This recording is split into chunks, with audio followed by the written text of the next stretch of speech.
আসসালামু আলাইকুম প্রিয় ভাই এবং বন্ধুরা আমার। কোরবানির ঈদের বেশিরভাগই অধিকার থাকে গরিব মিসকিনদের।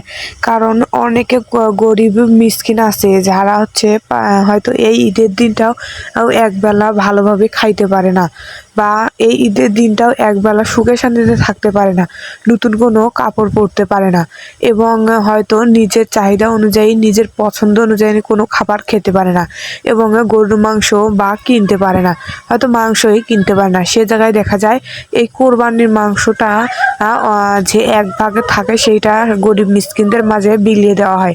দেখা যায় সেই জায়গায় যে এই গরিব মিসকিনদেরই একমাত্র হক থাকে, এবং এই গরিব মিসকিনরাই হয়তো অনেক পরিবারই এই কোরবানির ঈদে মাংসটার জন্য চেয়ে থাকে যে কোরবানির মাংসটা পাবে সেইটা দিয়ে তারা রান্না করে দিনটা খুশিতে শান্তিতে তারা কাটাবে। এমন অনেকেই গরিব মিসকিন থাকে। তো আসুন আমরা 5 ওয়াক্ত নামাজ পড়ি, সৎভাবে চলি আল্লাহর কথা অনুযায়ী।